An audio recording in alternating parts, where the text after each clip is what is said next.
MP के मुख्यमंत्री शिवराज सिंह चौहान ने बड़ा बयान दिया है। उन्होंने कहा कि किसानों से लेकर युवाओं तक के लिए सरकार काम कर रही है, चाहे वो किसानों के कर्ज भरने की बात हो या फिर छात्र छात्राओं की फीस भरने की बात हो। सभी क्षेत्रों में जनता के लिए काम किया जा रहा है। ये तमाम बातें कही गई है मुख्यमंत्री शिवराज सिंह चौहान की तरफ से। साथ ही उन्होंने कहा कि होनहार छात्र छात्राओं को मुफ्त में शिक्षा देने का काम सरकार सुनिश्चित करेगी।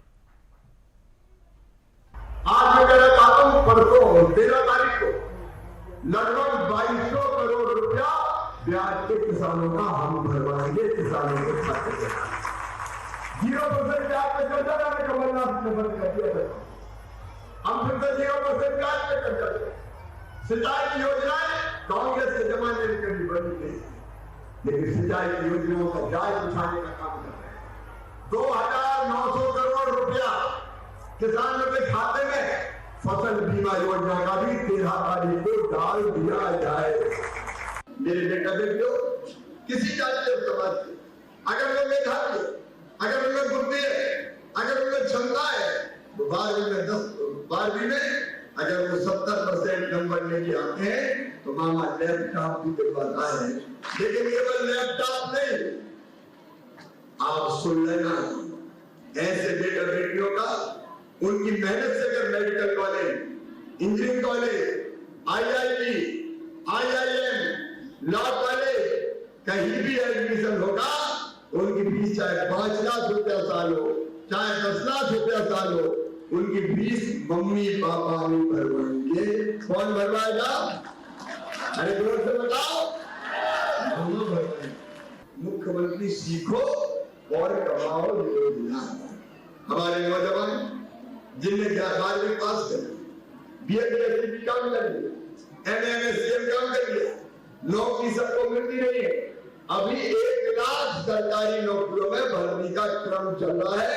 1 लाख भर्ती अभी सरकारी, और आज मैं कह रहा हूं, ये 1 लाख भर्ती पूरी हो जाएगी तो 50,000 तत्काल हम प्रारंभ कर देंगे। सरकारी नौकरियों में भी हम भर्ती करेंगे। निवेश लाकर लोगों को रोजगार मिले तो उसका भी प्रयास करेंगे, और लोग अपना रोजगार शुरू करें उसके लिए स्वरोजगार का लोन भी देते हैं। मुख्यमंत्री उद्यम क्रांति योजना, प्रधानमंत्री रोजगार सृजन कार्यक्रम, ये भी चलेंगे। लेकिन इनमें से कुछ भी नहीं हुआ तो पढ़े लिखे बेटा बेटियों, अब नई योजना है सीखो और कमाओ योजना। इस योजना अलग अलग संस्थानों में वो फैक्ट्री भी हो सकती है, वो मैनेजमेंट के संस्थान भी हो सकते हैं, सर्विस सेक्टर भी हो सकता है। अगर मेरे ये बच्चे काम सीखने जाएंगे, वो काम सीखेंगे और काम सीखने के बदले उनको 8,000 रुपया महीना दिए जाएंगे। और चलिए आगे बढ़ते। केंद्रीय मंत्री गिरिराज सिंह 3 दिवसीय दौरे पर बस्तर पहुंचे, जहां वो मीडिया से रूबरू हुए। इस दौरान उन्होंने छत्तीसगढ़ सरकार पर जमकर निशाना साधा। उन्होंने राज्य सरकार पर भ्रष्टाचार के आरोप लगाए। साथ ही गिरिराज सिंह ने धर्मांतरण का मुद्दा भी उठाया। उन्होंने कहा कि धर्मांतरण के खिलाफ बीजेपी गंभीर है। उन्होंने कहा कि छत्तीसगढ़ में आदिवासियों का धर्मांतरण करवाया जा रहा है, जो कतई बर्दाश्त नहीं किया जाएगा और इस पर एक्शंस होने चाहिए। ये भी मंत्री की तरफ से कहा गया है कि मैं माई दंतेश्वरी की क्षेत्र से और तो जगदलपुर के छत्तीसगढ़ में आपको बता दें कि दौरा रहा मंत्री गिरिराज सिंह का। बस्तर पहुंचे और साफ तौर पर मीडिया से भी इस दौरान रूबरू हुए। धर्मांतरण का मुद्दा उनकी तरफ से उठाया गया है। राज्य सरकार किस तरीके से जमकर निशाना भी गिरिराज सिंह साधते हुए नजर आए। और अब इनको एक ही सहारा बचा है, ये भ्रष्टाचार की दलदल में डूबी हुई सरकार। अब चर्चों के सहारे, धर्मांतरण के सहारे ये सत्ता में पुनः आना चाहते हैं। ये भारत के अस्मिता को मिटाना चाहते हैं, सनातन की अस्मिता। यहाँ के आदिवासी हैं, यहाँ के सनातनी हैं, यहाँ के भारतवंशी हैं।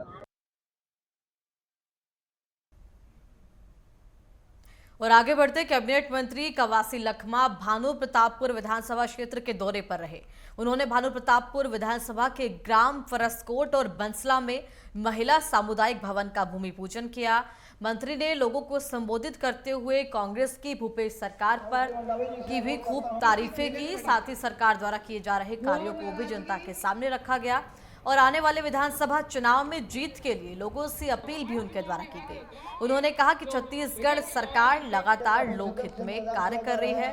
किसानों के लिए, आदिवासियों के लिए, व्यापारियों के लिए, सभी के लिए सरकार बेहतर कार्य कर रही है। आने वाले समय में भी कांग्रेस को जिताकर फिर से सरकार बनानी है। तो कांकेर का ये दौरा रहा कैबिनेट मंत्री कवासी लखमा का। महिला सामुदायिक भवन का भूमि पूजन उनके द्वारा किया गया है और इसी के साथ उन्होंने कहा कि किस तरीके से राज्य सरकार लगातार विकास कार्यों को आगे बढ़ाने का कार्य कर रही है। काफी शिद्दत से इंतजार किया जा रहा है आप दोनों का। मैं माननीय सावित्री मंडावी जी से अनुरोध करता हूँ। झेलनी पड़ी वो नाराजगी। भूपेश बघेल को मुख्यमंत्री बनाना है और देश का जनता मन बना चुका है। महंगाई, रोजगारी, इन लोगों को पूछो ना। गिरिराज सिंह को हमारा सरकार थी 2013 तक गैस का रेट 400, ये 9 साल में 1200। 70-75 साल के बाद 60 साल में कांग्रेस राज किया, डीजल का रेट 100 के 50-60, अभी 100 के ऊपर। तुम्हारा रोटी में जीएसटी, तुम्हारा इंजेक्शन में जीएसटी और तुम्हारा ट्रैक्टर का सामान में जीएसटी। महंगाई के ऊपर महंगाई लात रहे। भूपेश बघेल बेरोजगारी भत्ता, सीरा गुंडिया को पैसा, मौर्या को पैसा, भूमिहीन किसान को पैसा, तेंदुपत्ता का 4000 रुपया देने वाला हिंदुस्तान का भूपेश बघेल का पहला सरकार। और आगे बढ़ते कांकेर में मद्रासी पारा चौक पर आबकारी मंत्री कवासी लखमा ने वीरांगना रानी दुर्गावती, शहीद वीर गेत सिंह एवं शहीद गुंडाधुर की मूर्ति का अनावरण किया। कार्यक्रम की मुख्य अतिथि मंत्री कवासी लखमा अध्यक्षता इस कार्यक्रम की। साथ ही विधायक अनूप नाग और विशिष्ट अतिथि कांति नाग समेत कई अतिथि मौजूद रहे। मंत्री लखमा ने कहा कि वीरांगना रानी दुर्गावती न सिर्फ आदिवासी समाज का बल्कि पूरे राष्ट्र का गौरव है।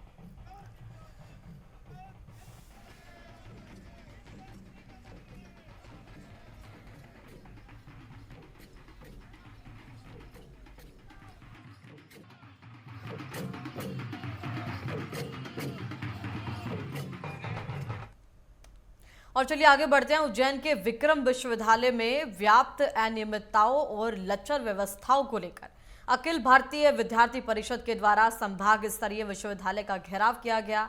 परिषद के छात्र नेता और कार्यकर्ताओं को रोकने के लिए बड़ी संख्या में पुलिस बल लगाकर मुख्य गेट बंद कर दिया गया था। वहीं बैरिकेड्स लगाकर छात्रों को रोका गया। कुलपति ने मंच पर पहुंचकर छात्रों की समस्या सुनी और ज्ञापन लिया। कुलपति ने कहा कि कुछ मांगों पर तुरंत निर्देश भी उनकी तरफ से दिए गए।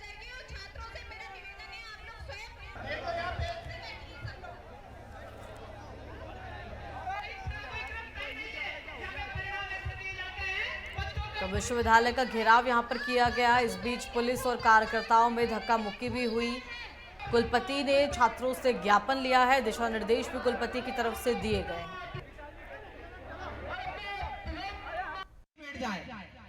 प्रवेश परीक्षा परिणाम को लेकर के हमने एक बड़ा मुद्दा उठाया था। छात्रों को लगातार एटीकेटी आ रही है। एटीकेटी की फीस बहुत ज़्यादा है। साथ ही डिग्री सर्टिफिकेट का शुल्क जो लिया जाता उन सबको समाप्त करने की हमने आज कुलपति जी से मांग करी है। काफ़ी सारे आश्वासन कुलपति जी ने हमारे मांगे हैं और आगे हम प्रयासरत रहेंगे जो मांगे हमारी बाकी हैं उनको मनवाने के। वो पानी और बाकी सारी साफ सफाई की समस्याओं से छात्र जूझ रहे हैं। जो विषय हमने अपने ज्ञापन में डाले थे उसके लिए कुलपति जी ने आश्वासन दिया है, उस पर कार्रवाई करें और ये आश्वासन याद दिलाने का कार्य उनको विद्यार्थी परिषद निरंतर करता रहे। उज्जैन के पास पंत पिपलाई में धौलपुर से उज्जैन की ओर जा रहे बालू से भरे ट्रक में भीषण आग लग गई। आग लगने से उज्जैन इंदौर रोड पर अफरा तफरी मच गई। ट्रक ड्राइवर और क्लीनर ने कूदकर अपनी जान बचाई। आग लगने से इंदौर उज्जैन रोड पर भारी जाम लग गया। आग पर काबू पाने के बाद यातायात को खोला गया। इस दौरान कई घंटे जाम की समस्या रही और उज्जैन के अंदर आपको बता दें कि फिलहाल हाईवे के ऊपर ट्रक में आग लगने की ये घटना सामने आई है। बालू से भरा ये ट्रक जिसमें आग लगी और इसके बाद यहां पर जाम की व्यवस्था भी कई घंटों तक देखी गई।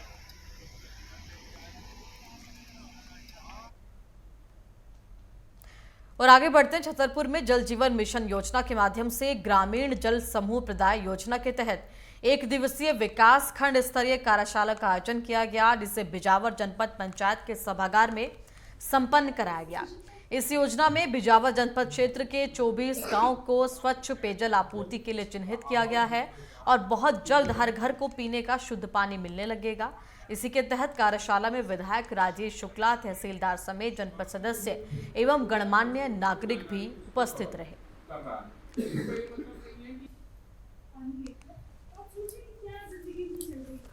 जल जीवन मिशन के तहत इस कार्यशाला का आयोजन किया गया। 24 गांव को हर घर साफ पानी किस प्रकार से मिल पाए, इसको लेकर जागरूकता यहां पर दी गई है।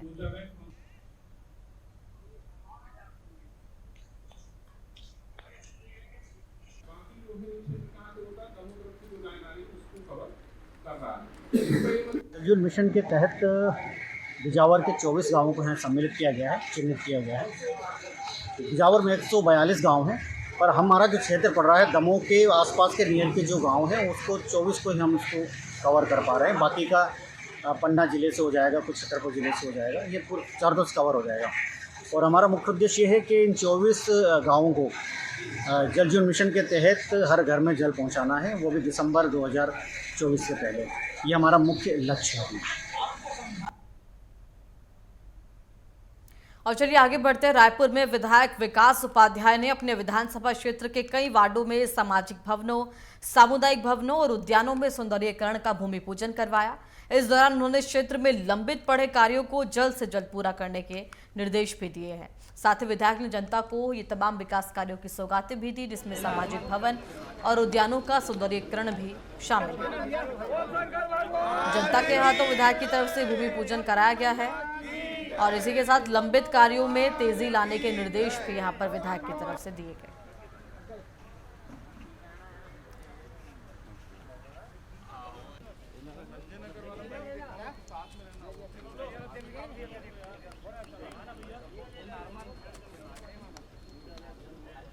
तो रायपुर छत्तीसगढ़ में आपको बता दें कि यहां पर स्थानीय विधायक की तरफ से सामाजिक भवनों और उद्यानों का सौंदर्यीकरण का भूमि पूजन भी जनता के हाथों से कराया गया है। जो कार्य लंबित है उनको भी जल्द से जल्द पूरा किया जाएगा, इस बात को लेकर भी विधायक के द्वारा निर्देश दिए गए हैं।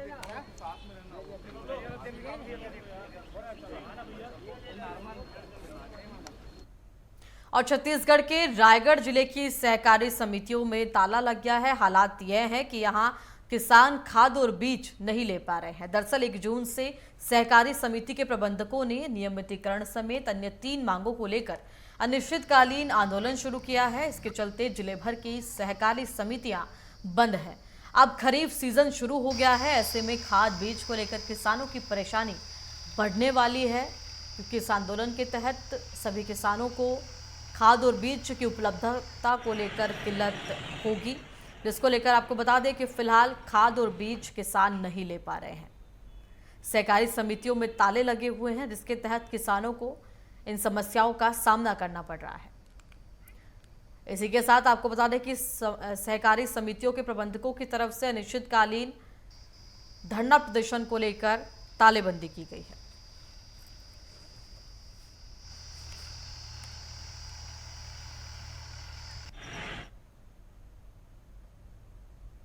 और चलिए आगे बढ़ते हैं। मध्य प्रदेश के आगर मालवा जिले में एक 55 साल का बीमार किसान अपने जिंदा होने के सबूत लेकर सरकारी कार्यालयों के चक्कर काट रहा है। दरअसल किसान नारायण सिंह को खाद्य विभाग और सहकारी बैंक के पोर्टल पर मृत घोषित कर दिया गया है।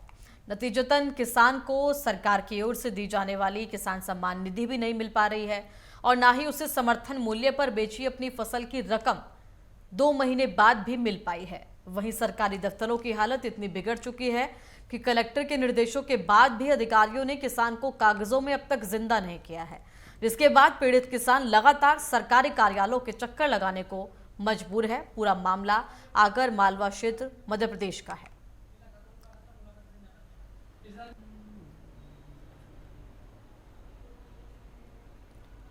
तो ये पूरा अजीबोगरीब मामला निकलकर सामने आया है आगरमालवा क्षेत्र से मध्य प्रदेश के, जहां पर एक किसान को पोर्टल पर मृत घोषित कर दिया गया है और किसान अपने जिंदा होने के सबूत लेकर सरकारी कार्यालयों के चक्कर काट रहा है।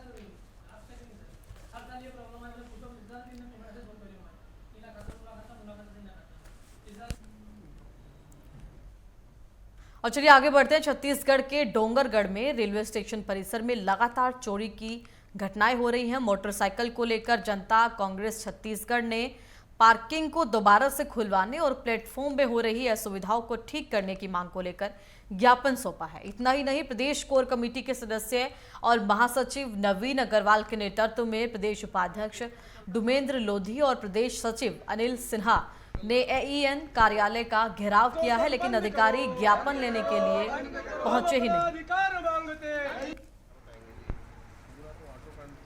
तो अब असुविधाओं को ठीक करने की मांग यहां पर की गई है।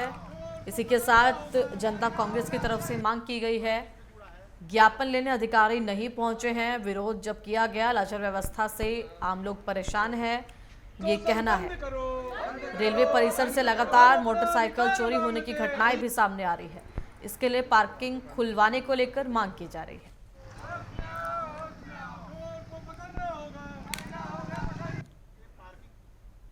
और आगे बढ़ते हैं। मध्य प्रदेश के छतरपुर के खेड़ी गांव में भालू के आने से दहशत फैल गई। वहीं गांव वालों ने एकत्रित होकर भालू को भगाया।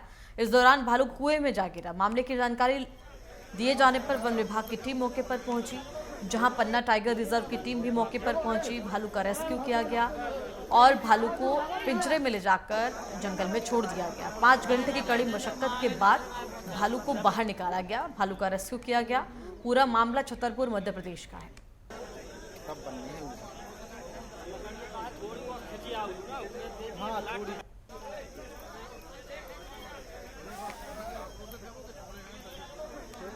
तो छतरपुर मध्य प्रदेश में पहले भालू के दिखने से आम लोगों में जहां दहशत का माहौल था, वहीं इसी बीच भालू कुएं में जा गिरा।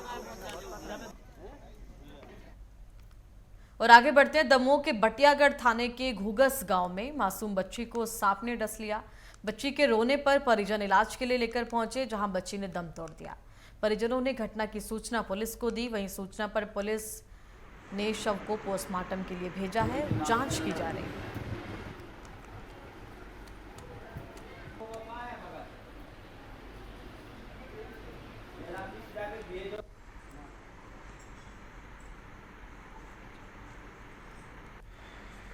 तो दमोह मध्य प्रदेश के अंदर आपको बता दें कि मामला निकलकर सामने आया है, जहां पर एक मासूम बच्ची की सांप के काटने से मौत हो गई है।